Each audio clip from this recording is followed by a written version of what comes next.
Taong 2014. Sa isang liblib at hindi pa naaabot na sibilisasyon, sa kasulok-sulukan ng Sierra Madre. Agaran at agresibo ang pagsulong ng modernisasyon sa modernong panahon. Si Ade, isang tipikal na dalaga, ay mahilig makipagsapalaran sa mga liblib at tagong lugar sa Pilipinas. Sa masusing pagsisiyasat ni Ade, ay kanyang napag-alaman na mayroong lugar sa dakong Sierra Madre na hindi pa dokumentado.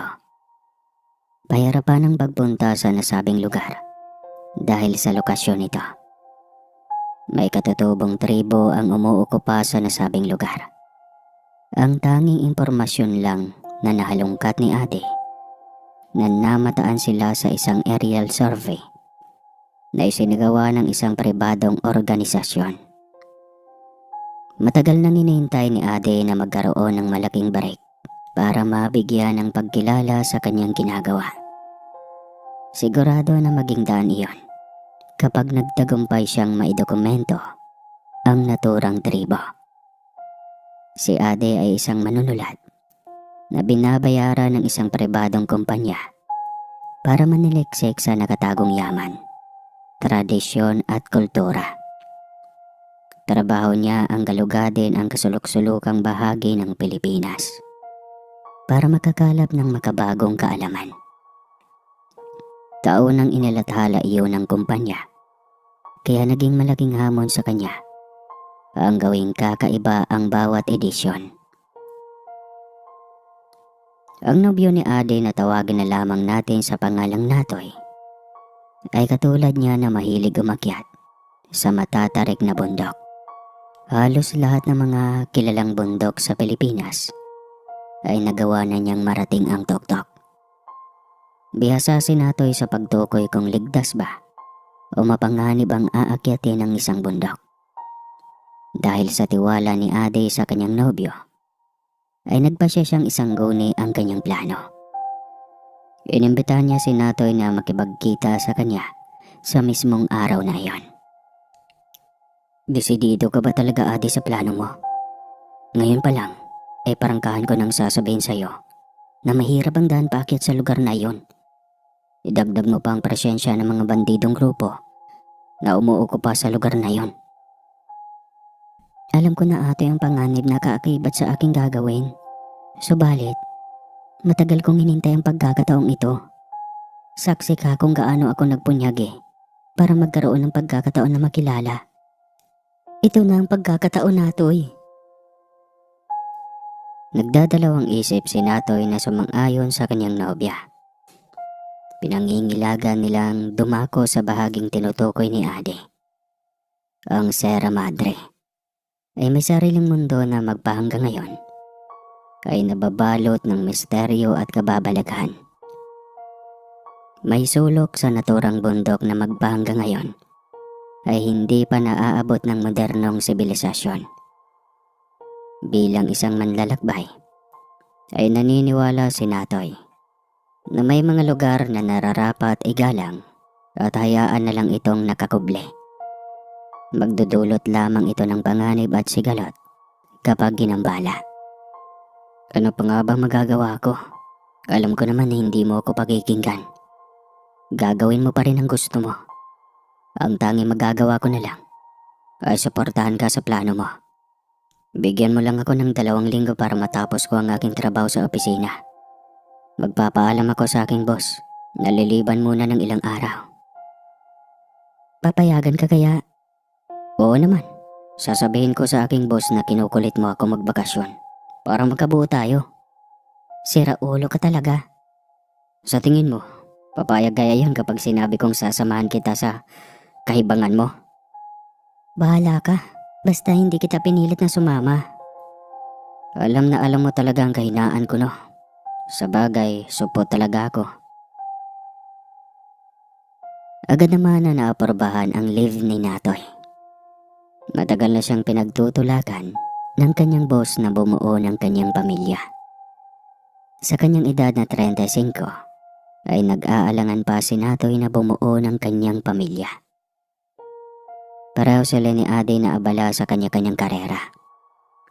Hindi na nila inisip na lumalago ang kanilang edad sa pagdaan ng mga taon. Si Ade na mas bata lang sa kanya ng 3 taon ay ayaw magpaawat sa kanyang pangarap. Halos wala siyang pahinga sa loob ng 1 linggo. Bihira lang din sila ni Natoy na magkatagpo sa 1 linggo. Pareho silang abala sa trabaho. Kaya halos wala na silang oras na isingit ang pagkakaroon ng anak. Iyon ang dahilan kung bakit hindi nag-alangan ang boss ni Natoy na dagdagan ng kanyang leave. Binigyan pa siya ng bonus para kung magpasya silang magkasintahan ng mga ibang bansa ay mayroon silang pandagdag na budget. Masayang ibinalita ni Natoy kay Ade na binigyan siya ng 1 buwan na pahinga para magbakasyon. Ipangako mo sa akin, Ade, na kapag natapos ang proyekto na ito ay magbakasyon tayo ng totoo. Siguro naman ay hindi abot sa 1 buwan bago mo matapos to. Ano pa nga ba ang magagawa ko? Alangan naman na pabayaan kita mag-isa sa natitirang mga araw sa bakasyon mo. Mukhang mabubuo na talaga si Natoy Jr. Bakasyon lang ang usapan natin. Paano napasok si Natoy Jr. mo? Ay nako. 33 ka na, Ade. Kaya aasahan mo sa susunod na mga taon ay menopause ka na. Kailan pa tayo magdesisyon na magkaroon ng anak? Kapag pareho na tayong senior citizen, Diyos ko day. Natameme si Ade sa sinabi ng kanyang nobyo. Sumagi na rin sa isip niya ang ganong bagay. Isa iyon sa mga dahilan kung bakit maigting ang kanyang pagpupunyagi na may mapatunayan. Ang plano ni Ade na personal niyang maalagaan ang kanilang magiging anak. Subalit nangingibabaw ang kanyang hangarin na mayroong mapatunayan sa kanyang karera. Pansamantala niyang isasantabi ang pangarap na iyon kapag pumapayag siyang magkaroon ng anak. Pangako, Natoy, maging matagumpay man o hindi ang pag-alis natin, papayag na akong magkaroon tayo ng anak pagkatapos nito. Yun, huwag mong bawiin ang sinabi mo, Adi ha. Baka pagkababa natin sa bundok ay bigla na naman mag-ibang desisyon mo. Kailan pa ba ako sumira ng pangako? Alam mo ang ugali ko, Natoy. Kapag sinabi ko, gagawin ko. Naninigurado lang ako. Maalay natin baka biglang umiba na naman ang plano mo pagkatapos nito. Pinaghandaan ng magkasintahan ang kanilang paparating na pag-akyat sa bundok. Isa-isang inilahad ni Natoy sa kanyang nobya ang dapat tandaan kapag nagsimula na silang umakyat sa lugar na kanilang bagay.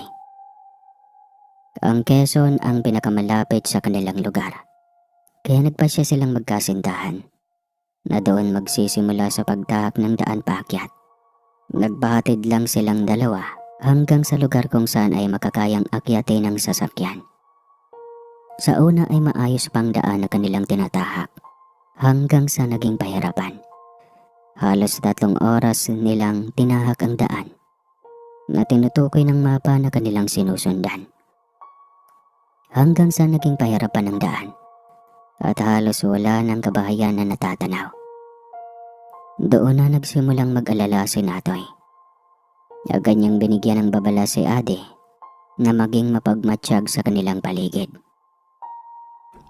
Napapansin mo ba, Ade? Wala ng kabahayan tayong nadadaanan. Sinyalis na tinutumbok na natin ang daan papunta sa pusod ng kagubatan. Sigurado na maraming mababangis na hayop tayong makakasalubong. Subalit, hindi yun ang labis kong ikinabahala. Ano bang kinababahala mo, Natoy? Babae ka, Ade. Natatakot ako. Baka may makasagupa tayong rebelde. At pagka-interesan ka, Ade. Mag-ingat na lang tayo, Natoy. Kaakibat ng pagkikipagsapalaran natin ang panganib sa loob ng masukal na kagubatan. Inabot ng gabi ang magkasintahan sa gitna ng kagubatan. Napilitan silang maghanap ng lugar kung saan ay maaaring nilang ikabit ang kanilang dala na duyan. Doon sila pansamantalang magpapalipas ng gabi. Madilim ang daan na kanilang tinatahak at hindi ligtas ang maglakbay. Aktibo ang mababangis na hayop sa loob ng kagubatan pagsapit ng gabi. Maaari silang atakihin anumang oras kapag pinipilit nilang ipagpatuloy ang paglalakbay. Ade, matulog ka na. Ako nang bahalang magbantay sa paligid. Hindi maaari na sabay tayong matulog. Gisingin mo na lang ako mamaya para ikaw naman ang makapagpahinga. Tumango lang si Natoy sa kanyang nobya.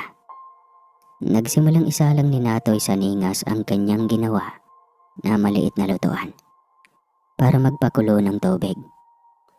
Nagsindi siya ng sigarilyo para panlaban sa lamig na kanyang nararamdaman.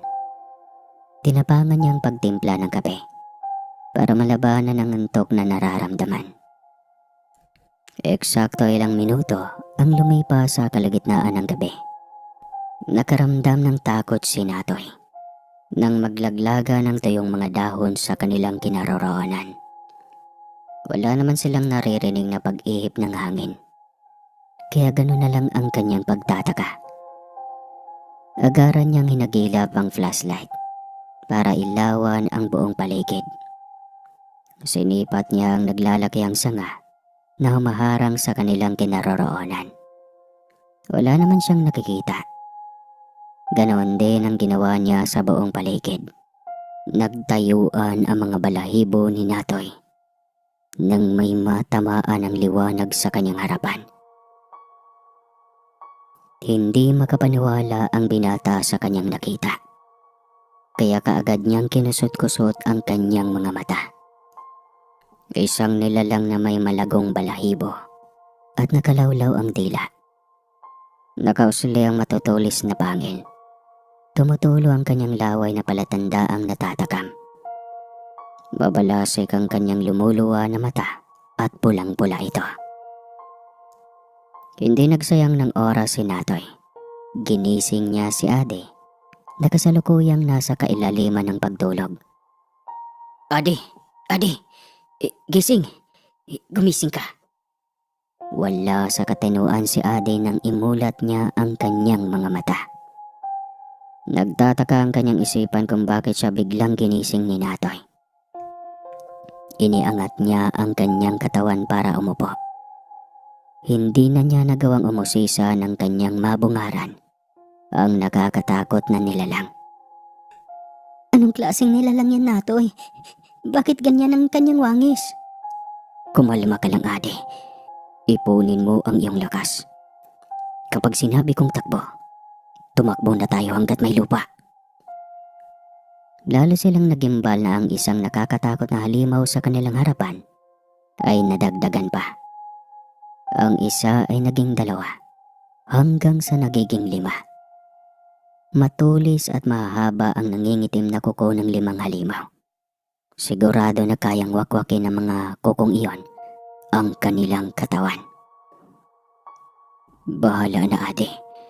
Wala na tayong pagpipilian kundi ang lumaban ng patayan. Natoy, tumakas na lang tayo. Sinubukan ni Ade na kumbinsin si Natoy na tumakas, pero hindi ito nakinig. Hibang ka ba? Hindi tayo makakatakas, Ade. May kakayahan silang magpalipat-lipat sa itaas ng puno. Sigurado na masusundan nila tayo kahit saan pa tayo magpunta. Ano ang panaman ng bilis natin kumpara sa kanila? Nanaisin ko ba ang lumaban kaysa mamatay ng walang kalaban-laban? Bago pa umalis ay kinargahan ni Natoy ang kanyang baril ng bala. Sinadya niyang damihan ng bala para sa ganong sitwasyon. Ikinasan niya ang gatilyo ng kanyang baril. Huwag kang aalis sa likod ko. Mauuna muna nila ako mapatay bago kanila mahawakan. Oo, Natoy. Oo. Mamatay man ako ngayon. Tandaan mo lang, Natoy, na hindi ako nagsisisi na ikaw ang aking minahal. Kinabig ni Natoy si Ade para halikan sa pisngi. Bati ni Natoy na palaban ang kanyang nobya. Kaya hindi iyon basta-basta magpapatalo sa mga nilalang na kanilang haharapin. May hinugot na kutsilyo si Ade sa kanyang backpack. Palagi niya iyong dala para sa proteksyon sakaling may sumalbahay sa kanya. Sige, subukan niyo lang lumapit. Hindi ako mangingimi na iputok ito. Mahigpit ang pagkakahawak ni Natoy sa kanyang baril. Matalim ang kanyang tingin na kanyang ipinupukol sa mga nilalang sa kanyang harapan. Hindi siya nagpapadala sa takot na kanyang nararamdaman. Hindi lang kaligtasan niya ang kanyang ipinaglalaban, kundi pati ang kanyang pagmamahal kay Ade. Huwag mo na akong alalahanin dito sa likod Natoy. Mayroon akong hawak na patalim. Talasan mo na lang ang iyong paningin sa kanila. Tumangkang umatake ang 5 nakakatakot na nilalang. Pero agad silang pinaputukan ni Natoy. Umalingaw-ngaw ang putok ng baril sa gitna ng kagubatan. Sa isang liblib na bahagi ng kagubatan ay umabot ang putok ng baril. Nagulantang ang mga katutubong gadang na tahimik na namumuhay doon. Hiwalay sila sa kasalukuyang katutubong gadang na kontaminado ng ibang lahi at kultura. Nanatili silang puro at mailap sa modernong sibilisasyon at mundo. Napabalikwa si Argon sa lapag kung saan nakalatag ang banig na nagsisilbing pansapin laban sa malahumigmig na gabi. Agad niyang ginising ang kanyang kabiyak at 3 mga anak. Gising. Gumising kayo. Dilulusob ang ating buod. Kalang, ang mga bata, dalhin mo sila sa kuweba kung saan tayo nagtatago kapag may bagyo. Sige na Argon, ako nang bahala sa ating mga anak. Gampanan mo na ang iyong tungkulin bilang pinuno ng ating buod. Tumango si Argon sa kanyang asawa na si Kalang bago humakbang para bumaba sa kanilang bahay na nakatungtong sa malaking puno ng balete.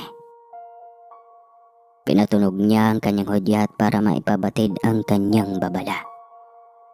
Alam na alam ng kanyang nasasakupan ang gagawin.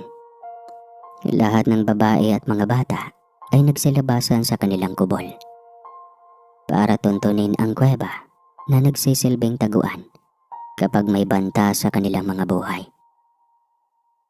Ang kalalakihan naman ay kumuha ng sibat, palaso at mga kampilan. Nagtipon-tipon sila sa gitna ng buod. Sa hudyat ni Argon ay sabay-sabay silang lumabas para puntahan ang pinanggagalingan ng putok. Sa gitna ng kagubatan ay tuloy-tuloy lang ang ginagawang pagkarga ni Natoy sa kanyang baril. Subalit napakaliliksi nilang gumalaw at nagagawa nilang umilag sa bala ng baril. Ade, mukhang mabibigo kita sa pagkakataong ito. Malapit nang maubos ang bala ng aking baril. Huling karga ko na ito. Lalaban tayo Natoy. Sakaling ito na ang ating katapusan, tandaan mo lang na wala akong hinanakit sa'yo. Masaya na akong malaman na hanggang sa huli ay kapakanan ko pa rin ang iyong iniisip. Tuluyang naubos ang bala ng baril na dala ni Natoy. Isa sa 5 halimaw ang nagawa ni Natoy na mapatumba. Mula sa itaas ng puno ay pabulusok silang inatake. Muling umalingaw-ngaw ang malakas na palahaw ni Ade. Natoy, tumakas ka na. Iligtas mo na ang iyong sarili. Iwan mo na ako dito. Hindi Ade. Hindi kita iiwan dito. Sasamahan kita hanggang sa kamatayan. Pinulot ni Natoy ang nabitawang patalim ni Ade at agad na inundayan ng saksak ang halimaw na kasalukuyang nakadagan kay Ade. Umalinghing ang halimaw na sinyales sa pagkainda nito sa ginawang pagsaksak ni Natoy. Muling itinaas ni Natoy ang patalim para muling undayan ng saksak ang halimaw. Subalit bigla siyang hinawakan mula sa likuran. Hinawakan ng 2 halimaw ang kanyang magkabilang kamay. Ibinuhos ni Natoy ang kanyang buong lakas para makawala. Subalit sadyang napakalakas ng 2 nilalang at hindi man lang niya magawang igalaw ang kanyang mga kamay. Si Ade naman ay nangingisay habang sinusubukang wakwakin ng halimaw ang kanyang tiyan. Mahigpit na hinawakan ng dalawang halimaw si Natoy at ang isa naman pumwesto na sa kanyang harapan. Sinaksak si Natoy ng halimaw gamit ang kanyang matutulis na kuko. Napatayang si Natoy na lumapat at bumaon sa kanyang marupok na katawan ang matutulis na kuko. Nasa ganong kalunos-lunos na sitwasyon silang magkasintahan nang masumpungan ni Argon kasama ang kanyang nasasakupan na kalalakihan. Pagkakita ng apat na halimaw ay mabilis nilang binitawan ang dalawa para tumakas. Pinagtulungan nilang buhatin ang kanilang kasamahan na tinamaan ni Natoy para dalhin sa pagtakas. Danag, paulanan sila ng sibat. Huwag na huwag kayong babalik dito. Parehong bulagta sa lupa ang magkasintahan nang iwanan ng mga aswang na danag. Ang danag ay sinaunang uri ng aswang na mas malapit ang kakayahan sa isang mabangis na vampira. Ang natitira sa kanilang lahi ay matatagpuan lamang sa masusukal na bahagi ng kagubatan. Nakakubli sila sa kadiliman at takot lumabas kapag tirik ang araw. Tinanong si Argo ng kanyang mga kasama kung ano ang gagawin sa dalawang tagalabas. Sa una ay nagpasya siyang iwanan ng mga ito. Sa mahabang panahon ay matagumpay na naikuble ng kanyang mga ninuno ang kanilang pag-iral. Ang nasa isip niya nung una, kung tutulungan niya ang dalawang tagalabas, ay maaring iyon ang maging banta sa matagal na pinangalagaan ng kanyang ninuno. Nagpasya na silang umalis at hayaan na lang ang dalawa nalantakan ng mababangis na hayop sa gubat. Habang binabagtas ng grupo ni Argon ang daan pauwi, ay bigla na lang may puting aso na humarang sa kanilang daanan.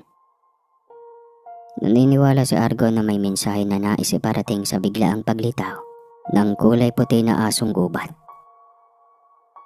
Balikan ang dalawang tagalabas. Pangalagaan silang dalawa habang inaalam pa natin ang mensahe na nais iparating ng mga bathala na gumagabay sa atin. Tawagin si Taal, ang punong babayla ng ating tribo. Kaagad kumilos ang nasasakupan ni Argon para tugunin ang kanyang utos. Nagmadali silang puntahan si Taal na kasalukuyang naroon sa kuweba. Pagkarating ni Taal ay isinalaysay ni Argon ang kanyang nakita. Muling nagpakita ang itinakdang puting aso na umubos noon sa lahi ng danag. Alam ko, Argon, kung gaano kaigting ang pagpapahalaga mo sa kaugalian ng ating ninuno. Subalit ipagkakait mo sa isang itinakda na sumalba sa ating lahi sa nakalipas. Nais nang itinakda na tulungan natin ang mga dayo. Hindi basta-basta aahon ang isang itinakda na naglaho sa mahabang panahon na walang katuturan. Kailangan nating tumugon. Baka dumating ang panahon na tayo naman ang mangangailangan ng tulong. Isinilang ka, Taal, para gumabay sa amin. Kaya naniniwala ako sa iyo. Ngayon din ay ipapakuha ko ang dalawang dayo para madala sa ating buod. Ikaw na ang bahala sa kanila, Taal. Gawin mo ang abot ng iyong makakaya para maisalba ang kanilang buhay. Dinala ng katutubong gadang ang magkasintahan sa kanilang nakatagong buod. Diretso silang itinungo sa kubol ni Taal. Pinulsuhan sila ni Taal at pareho silang nakitaan ng presensya ng buhay. Tumutugon pa silang dalawa sa kanyang panggagamot. Isang linggo na walang malay sina Natoy at Ade. Inaapoy sila ng lagnat pero hindi sila sinukuan ni Taal.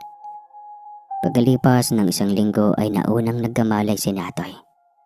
Nagagawa pa niyang imulat ang kanyang mga mata, pero nararamdaman pa rin niya ang labis na panghihina. Sa una ay labis ang kanyang takot, pero habang tumatagal ay kanyang napagtanto na tinutulungan silang dalawa ni Ade na gumaling. Hindi niya maintindihan ang kanilang pananalita, kaya hindi niya magagawang makipag-usap dito. Sa halip ay natutunan nilang sumenyas para lubos na maintindihan ang bawat isa. Ang kanilang mga bagahe ay naroon lang sa kanilang tabi. Kaya nakumbinsi si Natoy na tinutulungan sila ng kanyang ipinalagay na mga katutubo. Nagawa pa niyang matanda ng huling kaganapan bago siya tuluyang mawala ng malay sa gitna ng kagubatan. Pagkalipas pa ng karagdagang 2 araw, ay nagkamalay na si Ate. Katulad ni Natoy ay labis ang panghihina ni Ate. Maraming dugo ang nawala sa kanilang katawan, kaya ganoon ang kanilang nararamdaman. Noong magkamalay si Ate, ay nagpasadya si Taal sa kanyang tagasunod sa ibang pamayanan ng katutubo para maghanap ng biyasa sa pagsasalita ng Tagalog. Labis ang pag-aalala ni Taal dahil maaaring nahawaan si Ate at may posibilidad na maging aswang na danag. Hindi lumipas ang araw na iyon bago makabalik ang inatasan ni Taal na maghanap ng katutubo sa ibaba na bihasa sa pagsasalita ng Tagalog. Dumating si Nempa na mula sa katutubong Agta. Ang Mr. Nempa ay nagmula sa buod ni Argon. Nakapag-aral si Nempa hanggang grade 5, kaya nakakaintindi siya ng Tagalog. Sa pamamagitan ni Nempa, ay nagawang makipag-ugnayan ni Natoy sa naturang babaylan. Gumuhit sa mukha ni Natoy ang pag-aalala noong mailahad ni Taal ang kalagayan ni Ade. Huwag ka muna lubusang mawalan ng pag-asa dahil hindi pa naman nagpapakita ng sinyalis ang kasama mo na nahawaan nga siya ng aswang na danag. Sakaling mahawaan siya, may paraan pa ba para makapunumbalik siya sa pagiging normal? May paraan pa pero lubhang komplikado. Hindi ko pa maaaring ilahad sa ngayon. Sa muling pagpapakita ng pinakamalakas na aso, ay naniniwala ako na seryoso ang lagay ng babae. Sana hindi lang magkatotoo ang hinala ni Taal. Hindi ko alam kung ano ang aking gagawin kapag muling nalagay sa alanganin ang buhay ng aking nobya. Malalaman natin ang lahat kapag sumapit na ang kabilugan ng buwan.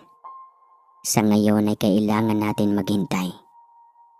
Mananatili lang tayong positibo na makakaya ng kanyang katawan na labanan ang nakakahawang kamandag ng danag. Sa bawat araw na dumadaan ay taimtim ang pagdarasal ni Natoy na sana'y hindi magkatotoo ang sinasabi ng babaylan. Sinadya ni Natoy na ilihim kay Adi ang kanyang kinakatakutan na mangyari. Hindi alam ni Natoy kung dapat ba niyang ipasalamat sa Panginoon na hindi siya nakagat ng aswang na danag. Nanaisin pa niya na pareho silang mahawaan ni Adi.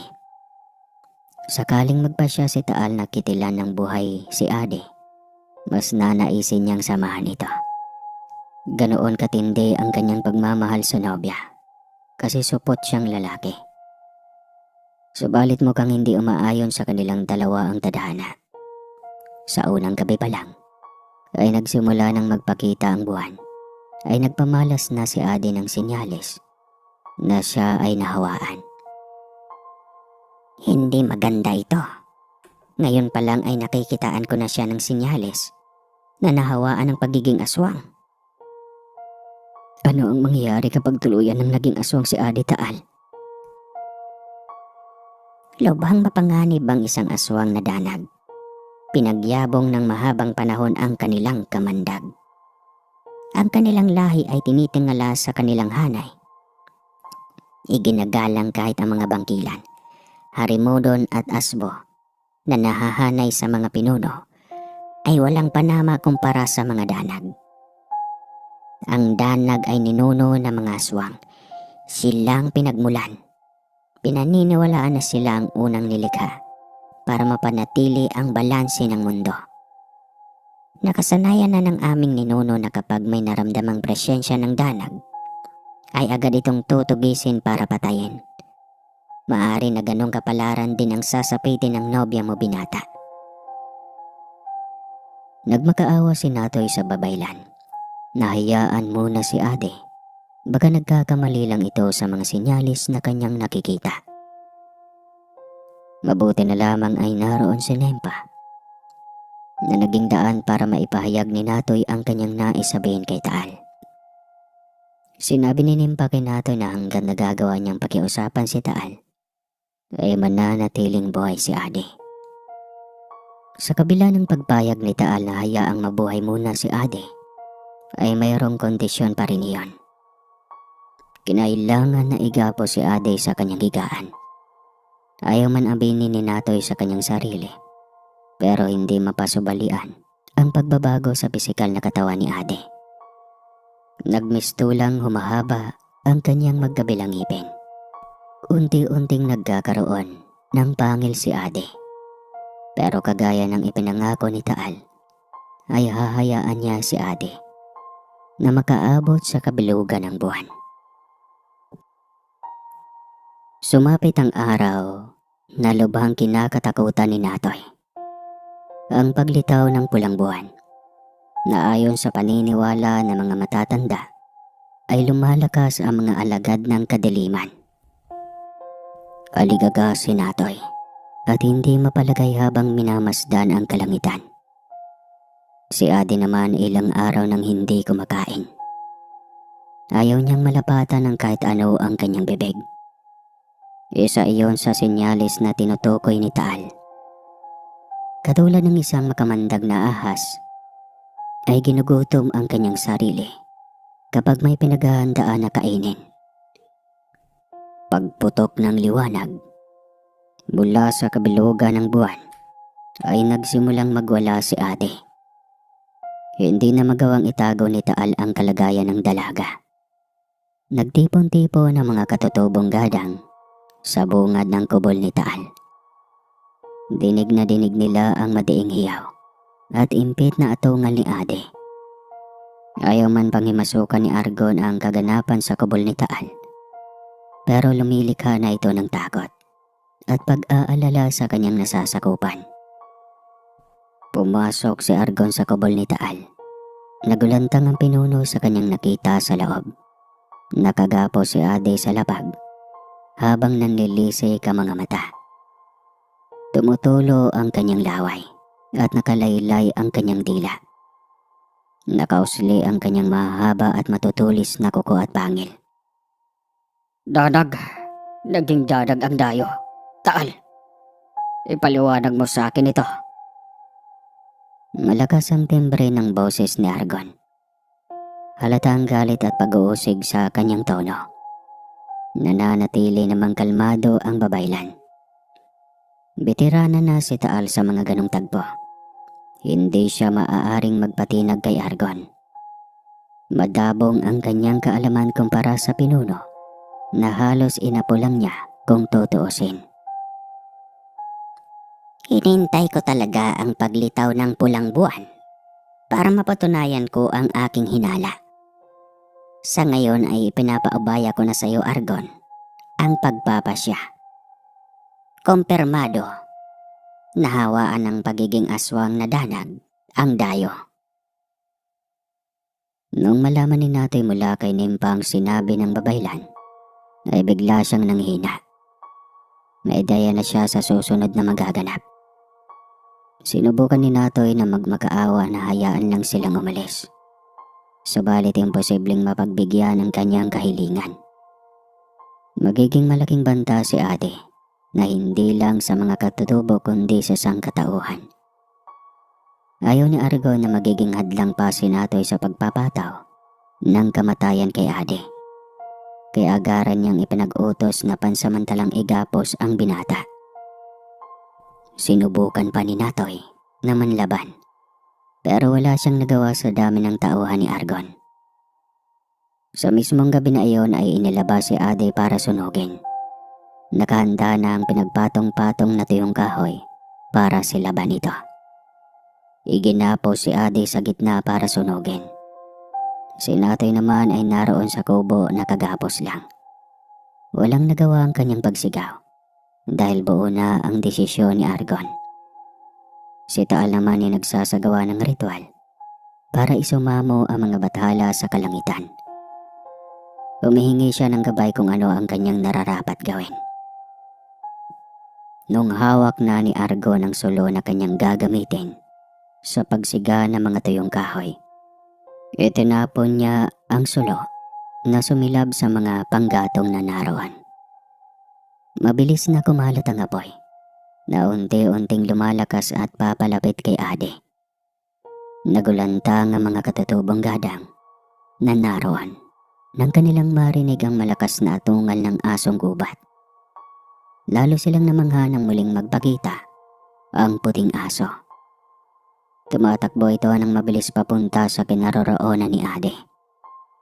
Tumalo ng puting aso para makaalpa sa lumalaking ningas ng apoy. Pagkarating niya sa gitna, ay muli siyang umatungal ng malakas.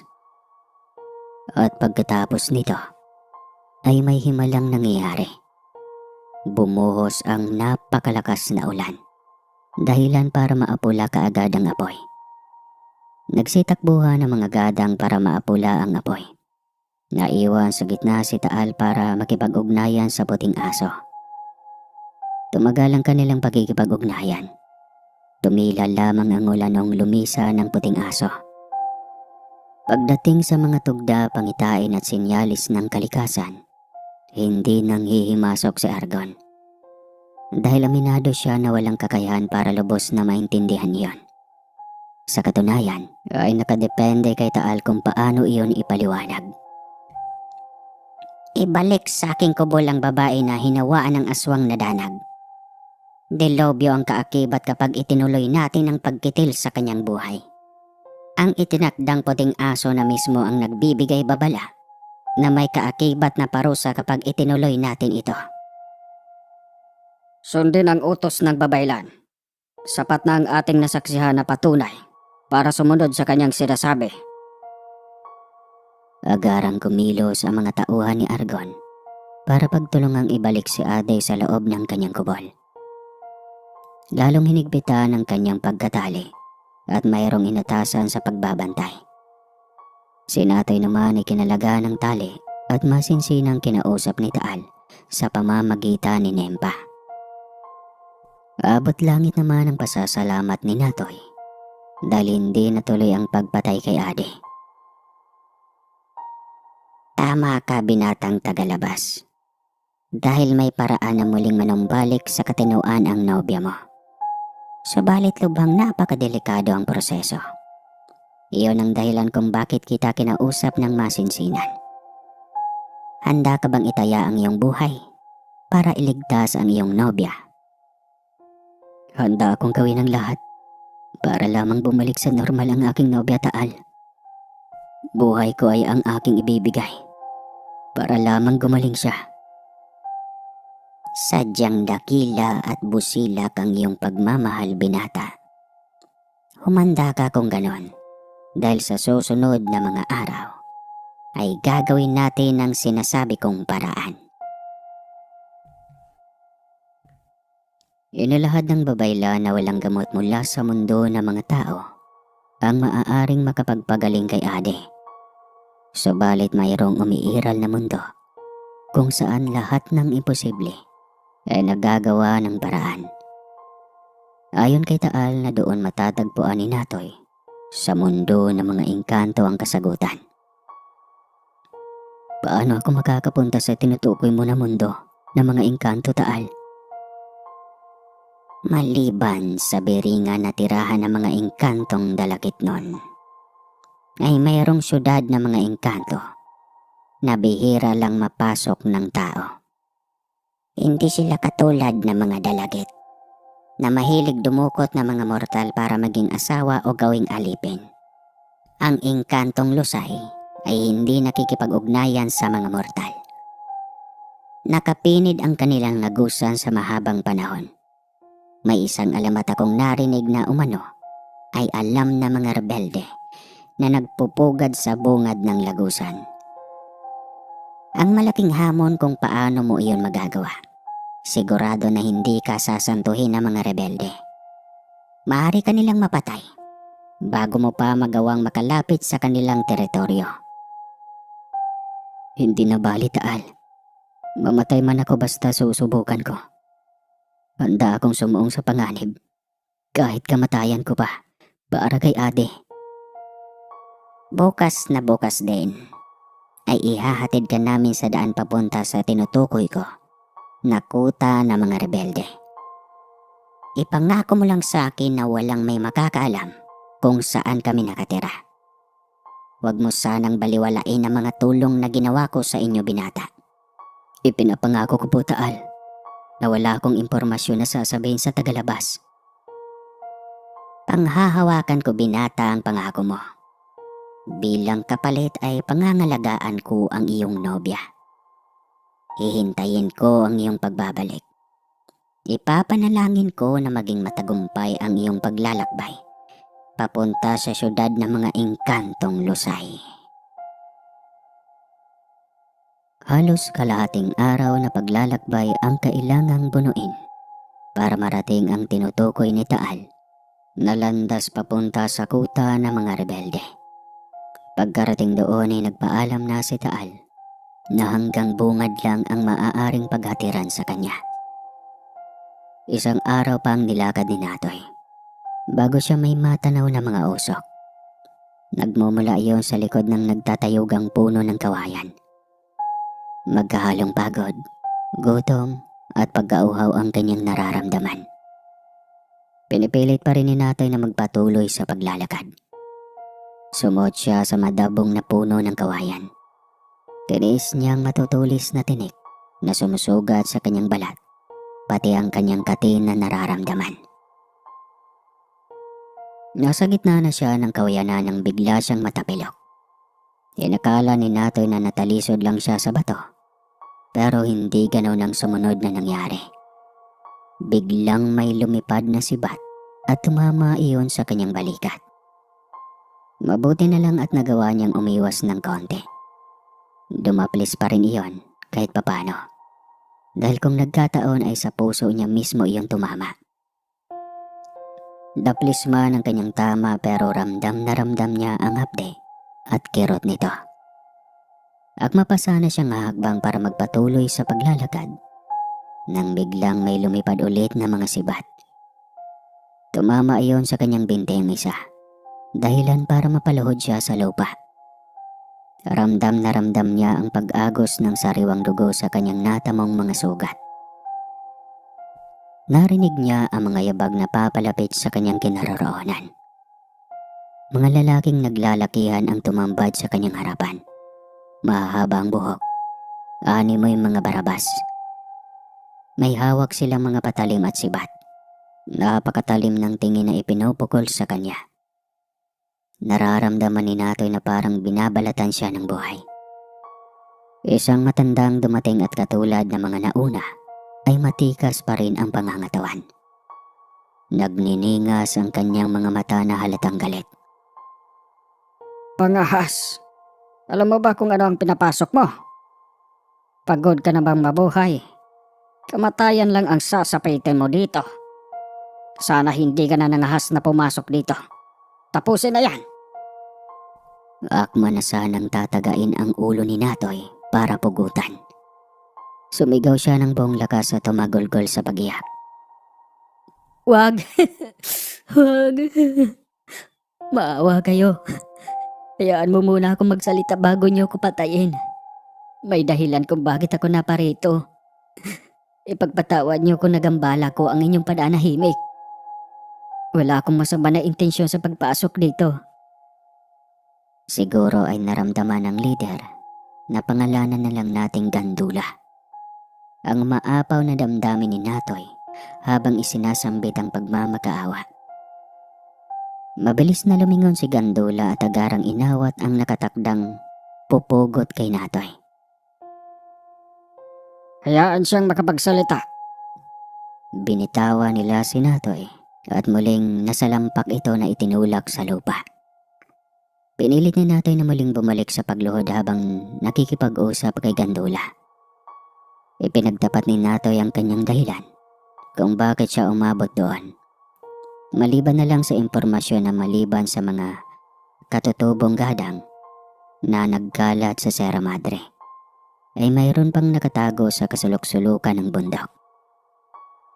Marahil ay naramdaman ni Gandula ang hangarin ni Natoy na makahanap ng lunas sa babae na labis niyang tinatangi. Pansamantala ay gamutin niyo na muna ang kanyang natamong pinsala. Habang pinag-iisipan ko pa ang kanyang sadya. Bagyang nagkaroon ng pag-asa si Natoy na baka mabigyan ni Gandula ang kanyang bagay. Dinala si Natoy ng tauhan ni Gandula sa isang malawak na kuweba. Doon ay namangha ang binata sa kanyang nakita. Mukhang madilim kapag tinignan mula sa labas, pero kapag pumasok ka sa loob, ay may malaking butas sa itaas kung saan lumulusot ang liwanag. May itinayo silang mga kubo sa loob at nagagawa rin nilang magpatubo ng mga pananim doon. Nagkakaroon sila ng sariling mundo sa loob ng maluwag na kuweba. May mga pamilya ang kasamahan ni Gandula sa loob. Masaya silang namumuhay doon na malayo sa magulong mundo. May mga babaeng nag-aasikaso kay Natoy. Tradisyonal ang pamamaraan ng kanilang panggagamot. Halos panawan ng ulirat si Natoy nang lumapat sa kanyang natamong sugat ang isang matalas na kutsilyo na isinalang sa apoy. Iyon ang kanilang ginamit para matanggal ang sibat na bumaon sa kanyang katawan. Pagkatapos nilang matanggal ang nakabaong sibat, ay mayroong likido silang inilagay. Namangha si Natoy sa naging epekto ng gamot. Agarang humilom ang sugat na kanyang natamo. Sinubukan niyang umusisa sa mga babaeng gumamot sa kanya, pero tumanggi silang tumugon. Ayon sa kanila na tanging si Gandula lamang ang maaari niyang kausapin. Pagkatapos nga niyang malapatan ng lunas, ay agad siyang dinala sa isang kubo. Doon niya naabutan si Gandula na nakikipaglaro sa mga bata. Pagkakita ni Gandula kay Natoy, ay agad niyang inutusan ng mga bata na maglaro muna sa labas. Umupo ka. Sumalin ka ng kape para mairita ng sikmura mo. Magpapahanda ako ng pagkain para malamnan ang tiyan mo. Kailangan na maging malakas ka para makapagpatuloy ka sa iyong paglalakbay. Pumapayag ka na po, Ginoon, na makapasok ako sa Lagusan. Papunta sa syudad ng mga engkantong Lusay. Ang pinakaayaw ko sa lahat, iho, ang pinapangunahan ako sa aking desisyon. Patawad po, Ginoo. Hinding-hindi na po mauulit. Ubusin mo muna ang iyong kape. Pagkatapos ay magpakabusog ka sa pagkain na ihahain. Tsaka na ako makikipag-usap kapag nakabawi ka na ng lubusan sa nangyari sa'yo. Nung nandun na ang pagkain, kumain ng maigi si Natoy. Masasarap ang pagkain na kanilang inihain sa kanya.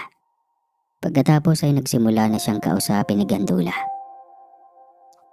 Alam mo, iho, hindi ko talaga ugali ang magpapasok sa tagalabas. Nakikita mo naman na maayos ang aming pamumuhay dito. Malayo sa mundo na iyong pinanggalingan. Sa mundong pinanggalingan mo ay para kang malaya, pero hindi mo alam na nakakulong ka pala. Nilalaso ng mga utak mula bata hanggang sa matanda. Kaya ayaw ko na nga na may makatuklas sa aming kinaroroonan. Bago kita tutulungan, ay mayroon akong itatanong sa iyo. Sige po, Ginoo. Itanong mo lang sa akin.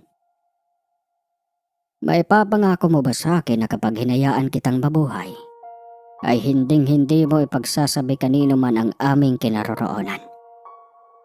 Maasahan ko bang pangalagaan mo ang aming lihim na kanlungan? Isa po akong manlalakbay, Ginoo. Halos nalibot ko na at naakyat ang matataas at delikadong bundok sa Pilipinas. Iba't ibang bandidong grupo ang nakakasalumuha ko.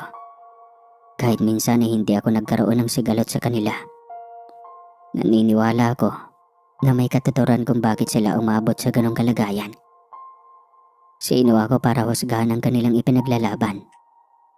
Maraming tribo at grupo ng mga katutubo ang aking nakakasalamuha din. Malapit ako sa kalikasan at kaisa mo ako Ginoo sa ganong kaisipan. Kailangan na hayaan ang mga katutubo sa kultura, paniniwala at pamumuhay na kanilang kinagisnan. Tinuturon ko sila na yaman ng ating kasaysayan. Kailangan na pangalagaan dahil simbolo sila ng ating pinanggalingan at pagkakilanlan. Ganoon din ang kaisipan ng aking paiiralin at paninindigan.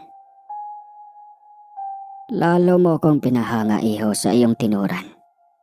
Malamang ay iyon ang dahilan kung bakit bumigay ang aking damdamin. Hindi ako ganito, iho. Labis kang mapalad kung tutuusin.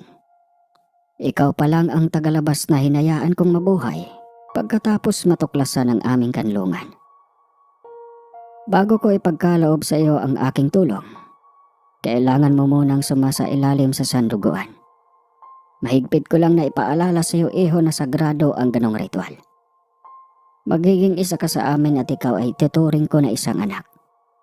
Papayag ka ba? Pumapayag ako, Ginoo. Isang karangalan ang mapabilang sa iyong angkan. Simula ngayon, Amang Gandula na ang itatawag mo sa akin. Nagkakaintindihan ba tayo? Opo, Amang. Malinaw sa akin ang lahat. Isinagawa ang sanduguan na kinabibilangan ni Gandula at kanyang anak na mga lalaki. Gumawa sila ng sugat sa kanilang palapulsuhan at ipinatak ang kanilang dugo sa iisang lalagyan. Ang huling pumatak ng kanyang dugo ay si Natoy. Pagkatapos ay isa-isa silang uminom ng pinaghalong dugo sa iisang lalagyan. Iyon ang sumilyo sa sanduguan bilang pagpapakita ng kanilang pagtanggap sa isang dayo. Nabigyan ng kasagutan ng katanungan ni Natoy kung saan nagmumula ang likido na agad nagpapahilom sa kanilang sugat. Hindi na nag-alinlangan si Gandula na ibahagi kay Natoy ang kanilang sekreto. Nagmumula sa ipinagbabawal na halamang gamot ang likido. May komplikado na proseso silang ginagawa para lalong maging epektibo ang bisa nito. Taon din ang aabutin bago magamit ang langis na nagmumula sa alam nyo na. Ayon kay Gandula na malamang may epekto ang lokasyon ng kanilang lugar. Kaya naging ganon kataas ang kalidad nito sa pagpapagaling ng mga pinsala sa katawan. Ipinakita pa sa kanya ni Gandula kung saan nila inalagaan ang espesyal na baridad na ipinagbabawal na gamot dito na kanilang gamit sa likido. Gawa iyon ng kalikasan, purong natural at walang halong kimikal. Kaya pinagbabawal siya sa Pilipinas, hindi dahil may gustong mga mag-addict, kundi dahil ayaw nilang maraming yumaman dito sa lugar natin. Kasi gusto nila ang mga mahihirap, hahawakan nila sa leeg. Nanatili pa si Natoy ng ilang araw doon bago siya pinayagan ni Gandula na ipagpatuloy ang kanyang paglalakbay. Amang, saan ko matatagpuan ang lagusan papasok sa syudad ng mga Inkantong Lusay? Hindi mo na kailangang lumayo, iho. Nandito mismo sa kinatitirikan ng aking kubo ang iyong hinahanap. Kasama ni Gandula ang kanyang mga anak na lalaki. Sila ang nagtulong-tulong para matanggal ang malaking bato na nakaharang sa ilalim ng kanyang kubo. Pagkaalis ng takip ay tumambad kay Natoy ang isang hagdan. Sinindihan ni Gandula ang isang sulo para magsilbing tanglaw nila papunta sa ilalim. Ganoon din ang ginawa ng kanyang mga anak. Nakasarado ang lugar na ito sa loob ng mahabang panahon. Inakala ko, iho, na hindi na mabubuksan ang lugar na ito. Iyon ang dahilan kung bakit sinigurado ko na hindi madali itong matagpuan. Hindi ko pa nakakasalamuha ang mga engkantong Lusay, kaya wala akong maibabahagi na impormasyon tungkol sa kanila. Sapat na amang na pinayagan mo ako makapasok sa Lagusan. Hindi na baling mabigo ako at masawi doon. Ang importante ay sinubukan ko at hindi ako bumitaw hanggang sa kauli-hulihan. Ngayon pa lang ay may napatunayan na ako, iho. Nararapat ka talaga sa pagkakataong ibinigay ko. Walang bandidong mananabas na duwag. Palagi tayong handa na ibuwis ang ating buhay, alang-alang sa ating ipinaglalaban. Mahabang lagusan ang kailangan nilang pasukin. Hanggang bewang ang tubig, kaya bahagya ang pahirapan ng paglalakbay. May pwersa ang agos ng tubig, kaya kailangan na maghawak-hawak habang naglalakad. Habang nadadagdagan ang distansya na kanilang nilalakad, ay lalong numinipis ang hangin doon. Makalipas ng halos 1 oras mahigit, ay mayroon na silang natanaw na liwanag. Malapit na tayo sa portal na papasok sa syudad ng mga engkantong Lusay. Musmus pa ako nung huli kong makapunta dito. Kasama ko pa noon ang aking ama. Ngayon sa aking pagbalik, ay mayroon na akong apo. Pagkarating nila sa bungad ng Lagusan, ay mayroong ibinigay na kwenta si Gandula kay Natoy. Magagamit umano iyon ni Natoy kapag naggagipitan. Mahigit 100 taon ang edad ng likido sa loob ng lalagyang nakakabit sa kwentas. Matanda pa sa akin ang likido, iho. Habang nagkakaedad ang likido, mas lalong lumalakas ang bisa nito. Sa iyo ko ipagkakaloob ito, iho. Naniniwala ako na ikaw ang karapat-dapat na pagbibigyan nito. Amang, ayos lang ba ito sa aking mga kinakapatid? Sila ang karapat-dapat na mapagbigyan nito. Huwag kang mag-alala, iho. Pinag-usapan na namin ang tungkol dito. Nagkaisa ang mga kapatid mo na ipagkaloob sa iyo ang aking kwintas. Iyon lang ang tanging maibibigay namin sa iyo. Maraming salamat po, Amang. Maraming salamat, aking mga kapatid. Labis-labis ang pasasalamat ni Natoy dahil sa likod pala ng kanilang mabangis na katauhan ay mayroong kabutihan na nakakoble. Handa ka na ba, iho? Bubuksan ko na ang portal. May paparating ako ng mga tauhan para magbantay sa portal. Mananatili sila dito hanggang makabalik ka, iho. Handa na ako, Amang. Isang kahon na kulay itim ang inilabas ni Gandula mula sa supot na kanyang daladala. May mga simbolong nakalimbag sa labas ng kahon. Hindi maunawaan ni Natoy kung ano ang kahulugan ng mga simbolo. Pagkabukas ni Gandula ay tumambad ang isang bato na kulay pula. Umilaw iyon papunta sa nakakasilaw na portal. Unti-unting nahawi ang usok na nakatabing sa portal. Isang syudad na may nagtatayugang gusali ang kanilang matatanaw mula sa portal. Yan ang syudad ng mga engkantong Lusay. Maaari ka nang pumasok sa portal, iho. Maghihintay kami sa iyong pagbabalik. Naniniwala ako na magtatagumpay ka, iho. Patunayan mo sa akin na karapat-dapat ka na maging aking anak. Tumangulang si Natoy kay Gandula at sa kanyang mga anak. Kabado si Natoy pagkapasok niya sa portal. Aminado siyang kinakabahan siya sa mga nilalang na maaari niyang makasalamuha doon. Lumusot si Natoy sa isang lawa kung saan ay mayroong naglalanguya na mga isdang may iba't ibang kulay. Agaran siyang umahon dahil nakakaramdam siya ng lamig. Agad siyang nagtaka dahil hindi man lang nabasa ang kanyang suot na damit. Pagkaahon ni Natoy, agad siyang nagkubli sa tumpok ng mga halaman. Nakaramdam si Natoy ng halong takot at pangamba. Sa loob ng syudad ng engkantong Lusay ay nagtatayuan ng gusali At nakakamangha dahil konektado ang bawat gusali sa isa't isa. Nagsisilbi yung tulay para mapadali ang paglipat-lipat. Ang nakakamangha pa, dahil may bullet train sa loob. Ang sasakyan sa kalsada ay maaaring lumipad sa himpapawid. Tugma ang sinabi ni Babay Lang Taal na progresibo at modernisasyon sa lugar na iyon. Nagulat si Natoy nang biglang may kumapit sa kanyang katawan. Sinubukan niyang gumalaw pero mayroong kadena na pumulupot sa kanyang kamay at paa. Doon lang naimasmasan si Natoy na mayroong nilalang na pala na nakapaligid sa kanya. Nagsitindigan ang kanyang balahibo nung makita niya ang wangis ng Engkantong Lusay. Ang kanilang buhok ay kulay puti at malintulad naman sa katingkaran ng niebe ang kanilang balat. Ang kulay ng kanilang mga mata ay luntian.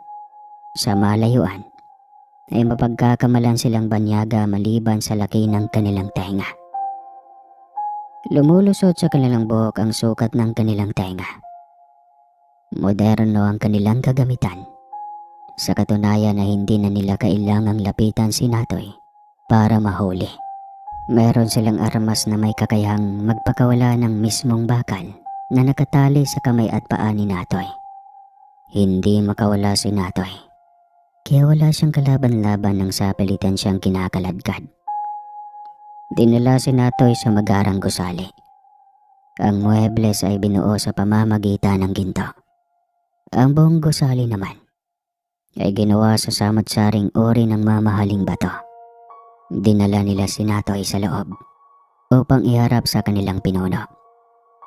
Nakakamangha dahil sa loob ng higanting gusali ay mayroon palang napakalaking puno ng kahoy.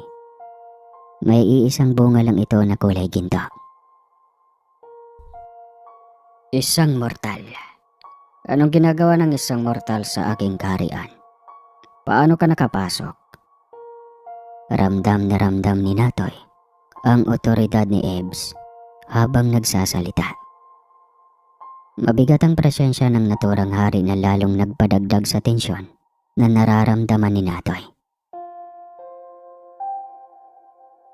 Mahal na hari, paumanin kong nagambala ko ang inyong kaharian. Naparito ako para sa isang mahalagang pakay. Alam kong sa mahabang panahon ay pinutol niyo ang pagkikipag-ugnayan sa mga mundo ng mga tao. Hindi totoo na pinutol namin ang pagkikipag-ugnayan sa mundo ng mga tao. Sidarado ang lagusan para makatawid kami. Iyon ang dahilan kung bakit nawalan kami ng komunikasyon sa mundo niyo. Patawad hari, kung ganoon. Hayaan mo na mortal dahil mayroon naman idinulot na kabutihan ang pagkasarado ng portal. Napanatili ang pagkadalisay ng aming lahi. Nalimitahan na mahaluan ang aming lahi ng tagalabas. Ihayag mo na ang iyong pakay kung bakit ka naparito. Inakala ni Natoy na malupit ang hari ng mga engkanto na iyon. Subalit kabaliktaran ito sa kanyang inaasahan. Bukas palad ang hari sa pagkikinig sa kanyang problema. Hindi ako makapaniwala na may nabubuhay pa sa lipi ng danag. Ang buong akala ko tuluyan na silang nalipol ng itinakdang asong puti. Naulinigan ko ang alulong na itinakda ng asong puti. Ibig sabihin tama ang aking sampataha na mayroon na namang nakaambang panganib sa masukal na bahagi ng Sierra Madre. Ang aking mahal po ay nahawaan ng aswang na danag. Si Babay Lang Taal ang nagsabi sa akin na dito ko matatagpuan ang kasagutan kung paano mapagaling ang aking nobya. Nakakamangha na may babaylan pa palang nabubuhay na hindi nakakalimot sa aming lahi sa kasalukuyan. Alam mo mortal, kaming mga engkantong lusay ay kilala sa ganong larangan. Iyon ang dahilan kung bakit hanggang sa kasalukuyan ay patuloy kaming nabubuhay. May mahalagang papel kaming ginagampanan sa hanay ng mga engkanto. Mahal na hari, sana mapagbigyan mo ang aking kahilingan. Sana bigyan mo ng kasagutan ang aking katanungan. Nagmula ang aming angkan sa hanay ng inkantong manggagamot. Simulat sa pool ay hindi na kami namimili kung sino ang aming pagbibigyan ng tulong. Kalaban man o may banta sa aming lipi. May sinumpaan kaming tungkulin na dapat gampanan. Ganoon din ang aking paninindigan sa pagdating sa iyo, mortal. Maraming salamat po, Hari. Tatanawin ko na malaking utang na loob ang pagtulong mo sa akin. Bueno, ang kamandag ng danag ay hindi basta-basta maaalis sa katawan ng kanyang hinawaan. Tumayo si Haring Ebs para kunin ang lumang papel na nakarolyo sa kahoy. May nakasulat doon na mga simbolo na siya lang ang maaaring makabasa. Pagkatapos niyang mapasadahan ang manuskrito, ay umupo siya sa kanyang trono. Masinsinan niyang pinag-isipan ang nakasulat doon. Ayon sa sinaunang tala ng kasaysayan, ay mayroong pamamaraan kung paano matanggal ang kamandag ng danag sa isang mortal. Subalit ang malaking hamon kung makakaya mong tanggapin ang iyong nobya pagkatapos ng gamutan. Handa akong tanggapin, mahal na hari. Basta masisiguro lamang ang paggaling ng aking nobya. Kung ganoon ay maghanda ka. Tatawid ako sa portal na lagusan para puntahan ang iyong nobya. Ayon kay Haring Ives, na kailangang may sumibol na salinlahi sa sinapupunan ni Ade. Ang salinlahi na dapat mabuo sa kanyang sinapupunan ay kailangang mas malakas kumpara sa isang danag. Sa ganong paraan ay hihigupin ng sanggol ang kamandag ng danag para tuluyan siyang mabuo. Wala nang naiisip si Ives na may kakayahang magpunla ng salinlahi na kanyang tinutukoy, kundi siya mismo. Nagmula si Haring Ives na hanay ng mga pinuno, kaya ang kanyang lahing pinagmulan ay mas malakas kumpara sa mga ordinaryong engkanto. May papangako mo ba sa akin, mortal, na aalagaan mo ang aking anak? Ibabalik mo siya sa akin kapag sumapit na ang itinakdang panahon. Pangako po, mahal na hari. Ituturing ko na sariling anak ang sanggol. Hindi ko siya ipagkakait sa iyo kapag sasapit na ang itinakdang panahon. Ang iyong kasintahang mortal ang magdadala ng aking anak na panganay. Matutupad ang batas na umiiral sa aming mundo na ang anak na panganay ang magiging tagapagmana sa trono pagsapit ng nakatakdang panahon. Bago umalis ay pinitas ni Haring Ives ang kaisa-isang bunga ng puno na naroon sa paanan ng kanyang trono. Kasama ni Haring Ives ang kanyang buong konseho. Sumama sila kay Natoy sa muling paglusong sa lawa na kanyang nilusutan. Ang lawang iyon ang nagsisilbing portal pabalik sa mundo ng mga tao. Labis ang paggagulat ni Gandula at ng kanyang mga anak na lalaki nang bumalik si Natoy na kasama ang 13 engkanto, kabilang ang kanilang hari na si Ives.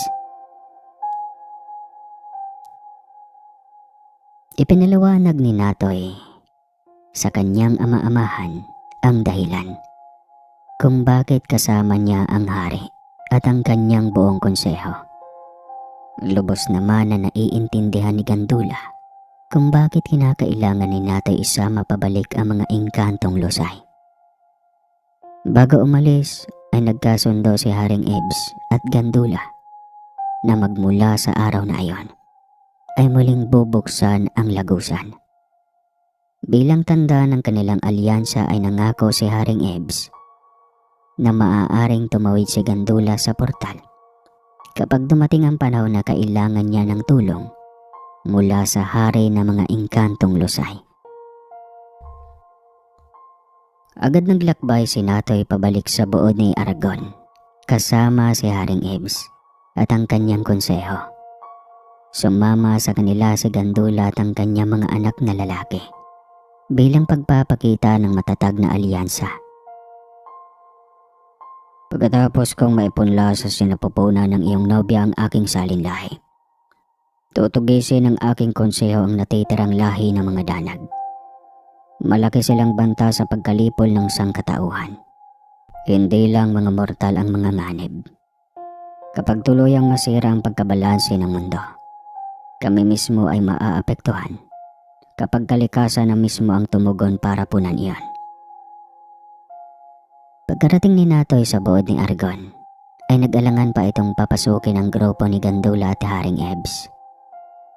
Subalit napahinuhod ang pinuno nang magalit si Taal.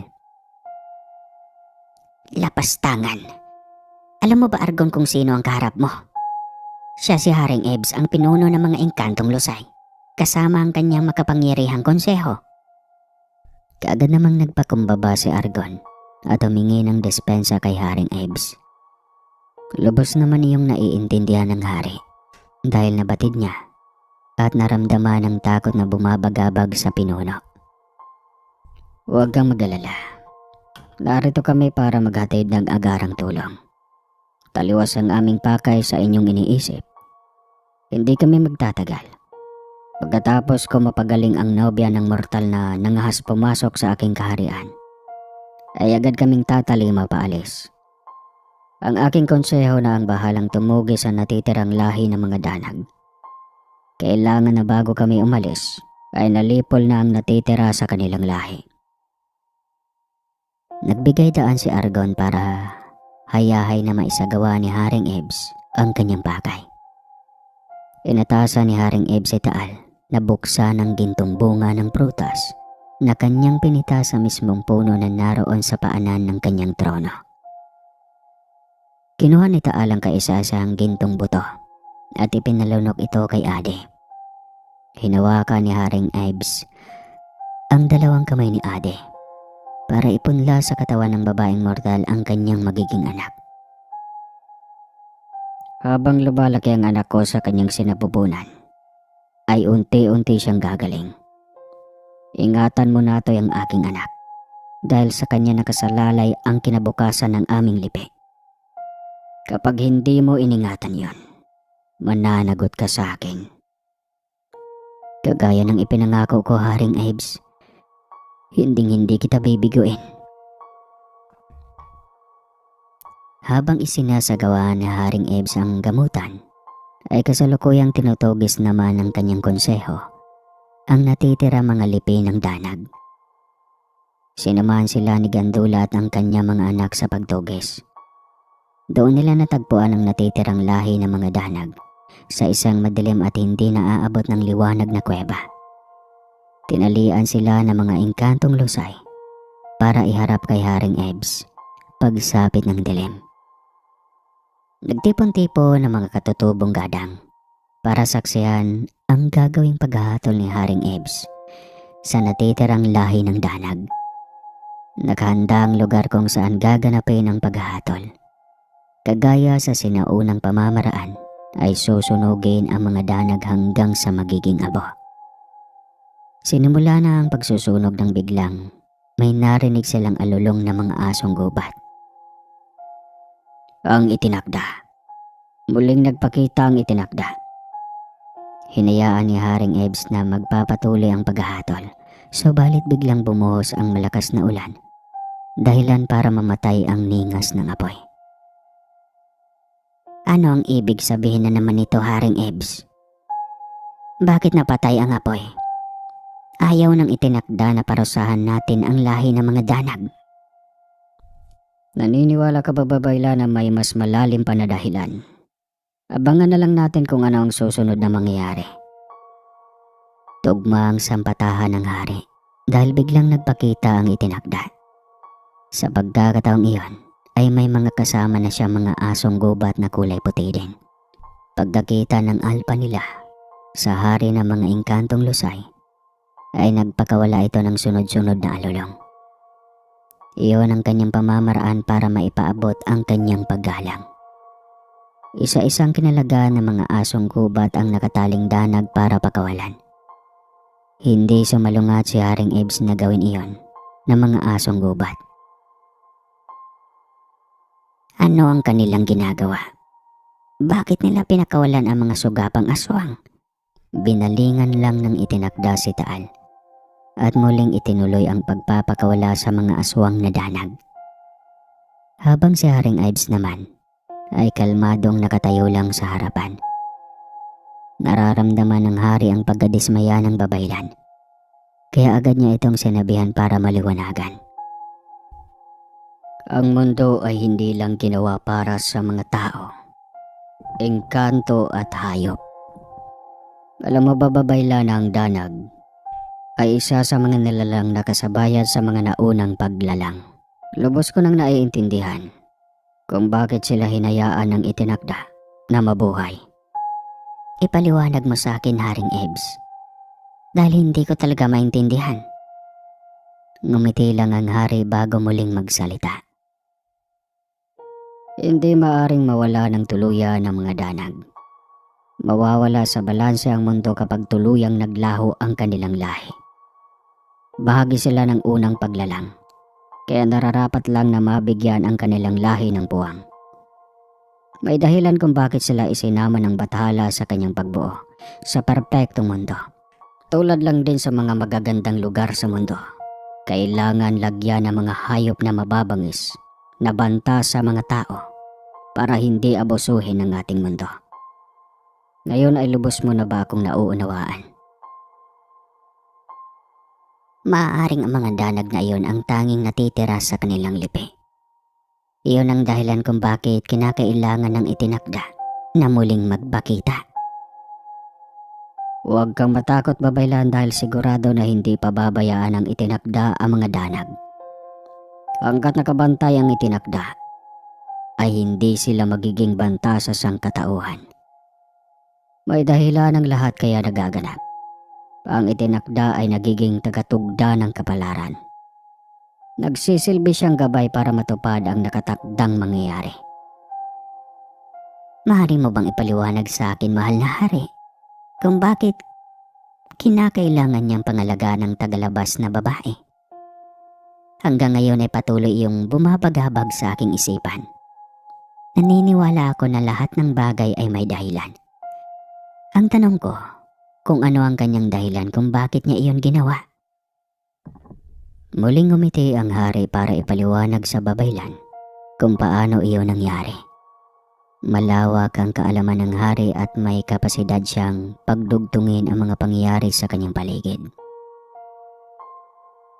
Matagal akong humiling kay Bathala na mabigyan ng tagapagmana. Mahabang panahon ang aking inalaan para makipagsapalaran.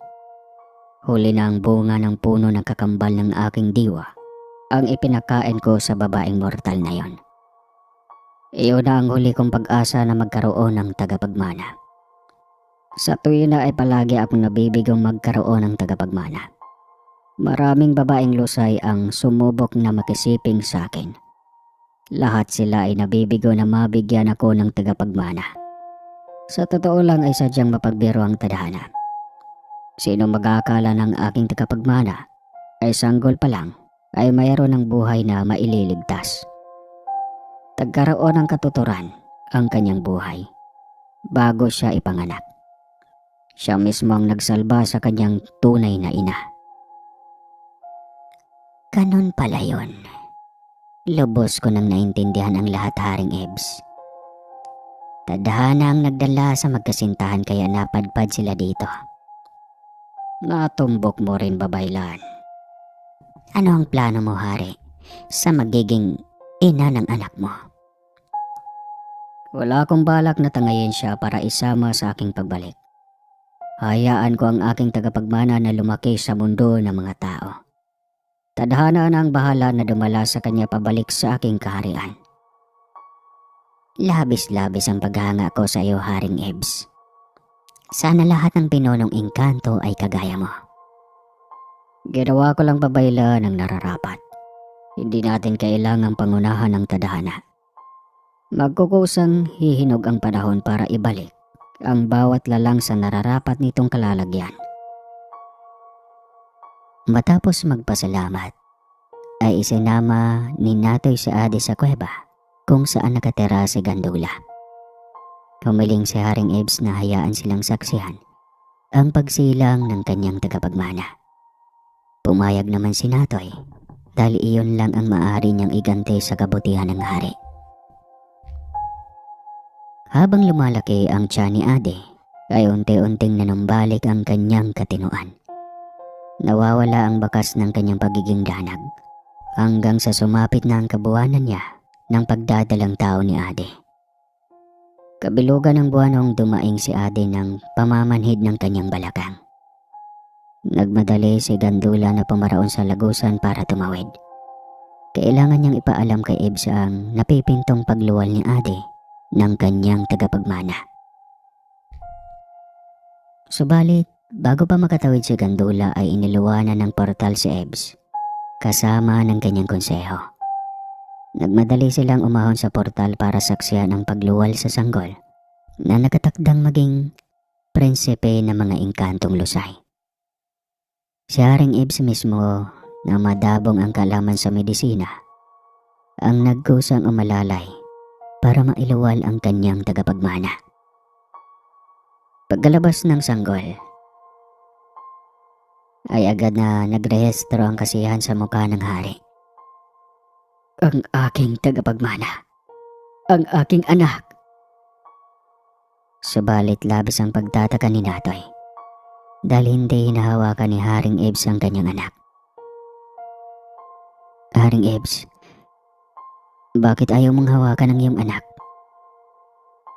Kapag ginawa ko iyon, Natoy, ay hindi mo na siya makukuha. Ikaw ang dapat na maunang humawak sa kanya. Iyon ang tanging paraan para mapanatili siya dito sa inyong mundo.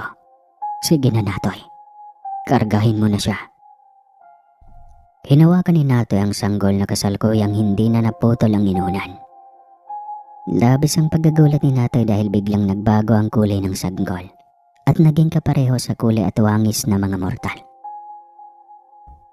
Magiging mortal siya sa pansamantala hanggat nandito pa siya sa inyong mundo. Ayaw kong husgahan ang aking anak dahil sa pagiging iba ng kanyang wangis. Pagkatapos na maipanganak ang sanggol, ay nagpaalam na si Haring Ebs. Nanumbalik sa katinuan si Ade at agad siyang kinausap ni Natoy para ipaliwanag sa kanyang lahat. Sa una ay naging emosyonal si Ade, pero sa huli ay tinanggap niya din ang kanyang naging kapalaran. Pagkatapos makabawi ng lakas ay nagdesisyon sina Ade at Natoy na bumaba na sa bundok dala ang sanggol na anak ni Ade sa isang engkantong lusay. Pagkarating ng magkasintahan ay labis ang pagkabigla ng kanilang pamilya at mga kaibigan. Mahigit 1 taon silang nawala at inakala nilang may nangyari ng masama sa kanila. Gayunpaman, ay labis silang nagpapasalamat dahil nakauwi silang ligtas pagkalipas ng mahabang panahon. Nagdesisyon sina Ade at Natoy na isabay na ang kanilang kasal sa binyag ng kanilang anak. Muling bumalik si Natoy sa pagtatrabaho at si Ade naman ay nagdesisyon na tutukan na lamang ang kanyang mag-ama. Hindi natagalan ay nagkaroon na din sila ni Natoy ng sariling anak.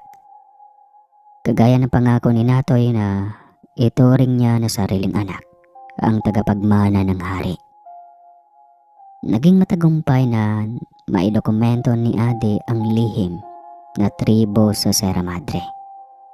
Pero wala silang plano na ilathala iyon sa mundo. Itinuturing niya na isang natatanging yaman ang tribo ng mananabas at katutubong gadang na piniling magtago at hindi magpasakop sa modernong mundo.